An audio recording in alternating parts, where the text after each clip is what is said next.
Hi guys, ఎలా ఉన్నారు? అందరూ బాగున్నారా? అందరూ బాగున్నారు అనుకుంటున్నాను. మీ ముందుకి కొత్త టాపిక్ తీసుకొచ్చేసిందండి. ఏంటంటే అది క్యాలిక్యులేషన్ అండి. క్యాలిక్యులేషన్లో మీ యొక్క ఏజ్ని, మీ ఇయర్స్ని, మంత్స్ని క్యాలిక్యులేషన్ చేయొచ్చు. అది ఎలా అని నేను ప్రాసెస్ చూపిస్తానండి. ఆ ప్రాసెస్ చూడండి. సో గెట్ స్టార్ట్ అండి. ప్రాసెస్ ఎలా అంటే మీ యొక్క విండోస్ బటన్ నొక్కి మీ యొక్క క్యాలిక్యులేషన్ అని ఆన్ చేయండి. ఆన్ చేస్తే డిస్ప్లే ఎలా వస్తుందండి. ఆ డిస్ప్లే సైడ్ మీకు లెఫ్ట్ సైడ్ వచ్చి 3 డాట్స్ ఉన్నాయి. 3 డాట్స్ సెర్చ్ చేయండి. ఇక్కడ డేటా క్యాలిక్యులేషన్ కనబడుతుందండి. డేటా క్యాలిక్యులేషన్ ఆన్ చేయండి. ఆన్ చేసినప్పుడు ఇలా వస్తుందండి. ఇలా వచ్చినప్పుడు ఇక్కడ ఫ్రమ్ ఉంటుందండి. ఫ్రమ్ మీద మీరు క్లిక్ చేయండి. క్లిక్ చేసిన తర్వాత నా యొక్క ఏజ్ని ఫైండ్ అవుట్ చేస్తాను చూడండి. ఇక్కడ 2024 ఉంది. దానికి డబుల్ క్లిక్ చేయండి. క్లిక్ చేసి ఎలా వస్తుంది మీ యొక్క ఏజ్ ఎన్ని ఇయర్స్ అని ఫైండ్ అవుట్ చేసేదానికి ఈజీగా ఉంటుందండి.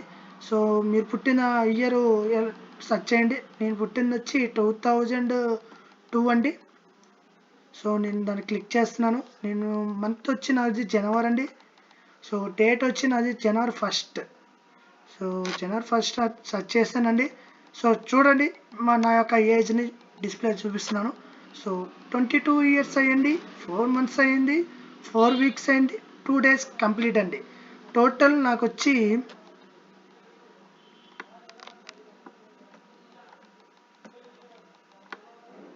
చూడండి 8186 డేట్స్ కంప్లీట్ అయిందండి.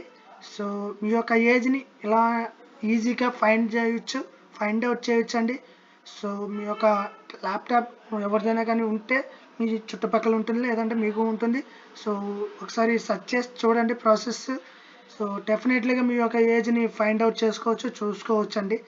ఇలాంటి వీడియోస్ చాలా తీసుకొస్తానండి. మీ యొక్క సపోర్ట్ కావాలండి. Okay, thank you so much అండి.